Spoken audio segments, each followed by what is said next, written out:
जरांगे यांच्या नेतृत्वामध्ये महाराष्ट्रात एक भगवं वादळ उभं राहिलेलं होतं। मनोज जरांगे यांनी 2 वेळा मुंबईमध्ये धडक देखील दिली। मनोज जरांगे यांचं उपोषण आणि राज्यभरात निघालेले लाखोंचे मोर्चे या पार्श्वभूमीवर सरकारनं हैदराबाद गॅझेट लागू करण्याचा निर्णय घेतला आणि या आंदोलनाला मोठं यश मिळालंय असं बोललं गेलं। मात्र या हैदराबाद गॅझेटनुसार केवळ आणि केवळ 310च कुणबी प्रमाणपत्र मराठवाड्यामध्ये मिळाली आहेत।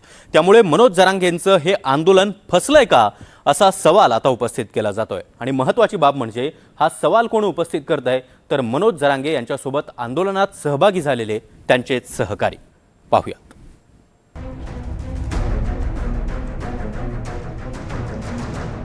शांत आणि संयमी मुकमोर्चे, स्वयंस्फूर्तीने सहभागी झालेले लाखो मराठा बांधव, मनोज जरांगेंचं नेतृत्व, अंतरवली सराटीतील लाठीमार आणि त्यानंतर मुंबईत 2 वेळा धडकलेलं भगवं वादळ।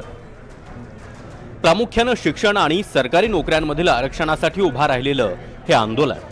पण मनोज जरांगेंचं हे आंदोलन फसलंय का असा सवाल आता उपस्थित केला जातोय।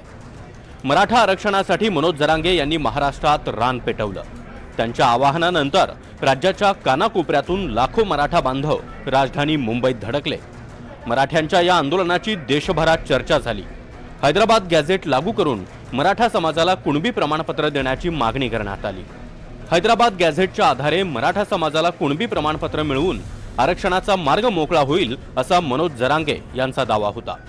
जरांगेंचं आमरण उपोषण आणि मराठा समाजाच्या आंदोलनाच्या पार्श्वभूमीवर सरकारनं ही हैदराबाद गॅझेटच्या अंमलबजावणीचं आश्वासन देत जी.आर. काढला। पण हैदराबाद गॅझेटच्या अंमलबजावणीनंतर समोर आलेली मराठवाड्यातील आकडेवारी धक्कादायक आहे। हैदराबाद गॅझेटच्या आधारे मराठवाड्यातील कोणत्या जिल्ह्यात आतापर्यंत किती प्रमाणपत्र वितरित करण्यात आलेत त्यावर एक नजर टाकूया। परभणीमध्ये 160, बीडमध्ये 91, जालन्यामध्ये 35, लातूरमध्ये 9, नांदेडमध्ये 8, धाराशिवमध्ये 4 तर हिंगोलीत फक्त 3 प्रमाणपत्रांचं वाटप आतापर्यंत करण्यात आलंय। ज्या हैदराबाद गॅझेटसाठी इतका मोठा लढा उभा केला त्या आधारे मराठवाड्यात फक्त 310 लोकांनाच कुणबी प्रमाणपत्र मिळाली आहेत। लाखो समाज बांधव आरक्षणाच्या प्रतीक्षेत असताना लाभार्थ्यांची संख्या ही फक्त काहीशे पर्यंत मर्यादित राहिल्यानं मनोज जरांगेंच्या आंदोलनाच्या यशावर शंका व्यक्त केली जाते। महत्त्वाची बाब म्हणजे लातूर, नांदेड, धाराशिव आणि हिंगोली जिल्ह्यात तर प्रमाणपत्र 2 अंकी आकडाही पार करू शकले नाहीत। त्यामुळे हे आंदोलन फसल्याचं जरांगेंचे सहकारी आणि मराठा आंदोलकच सांगताना दिसतायत। तपशील फसवणूक केलेली आहे। हा जी.आर. नाही तर कुणबीचं सर्टिफिकेट कसं काढायचं त्याची ती कार्यपद्धती आहे।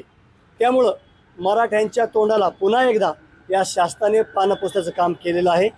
आपण बघितलं महानगरपालिका निवडणुका असतील, झेडपी असतील, पंचायत समिती असतील, या निवडणुकीच्या तोंडावरच ते मीडियासमोर आले आणि आता सर्टिफिकेट काढायचे आदेश आम्ही अधिकाऱ्यांना देत आहोत असं त्यांनी फक्त मतदान ही निवडणूक त्यांना काढून घ्यायची होती म्हणून ते मीडियासमोर येऊन फसवे स्टेटमेंट त्यांनी केलेले आहे।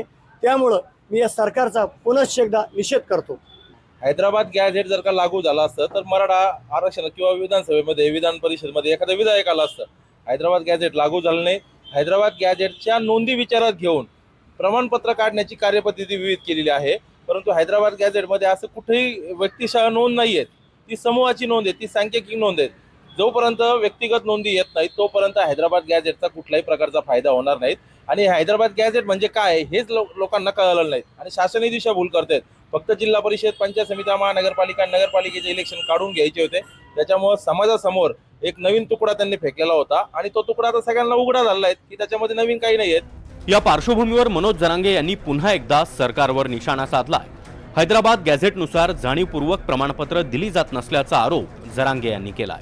आतापर्यंत आलेत या विषयात चर्चा होणार आहे। नोंदी किती सापडल्यात याविषयी चर्चा होणार आहे। म्हणजे शिंदे समितीने सापडलेल्या नोंदी किती आहेत याबद्दल, का सापडल्याच नाहीत, का सापडल्या, का सापडित नाहीत, शिंदे समिती का शोध घेत नाही यावर सुद्धा आज चर्चा होणार आहे। हैदराबाद गॅझेटियरनुसार किती अर्ज मराठवाड्यात आतापर्यंत आलेत याच्यावर चर्चा होणार आहे। जे अर्ज आलेत त्याचे कुणबी प्रमाणपत्र दिलेत का आणि कशामुळे अधिकारी देत नाहीत जाणून बुजून यावर सुद्धा चर्चा होणार आहे।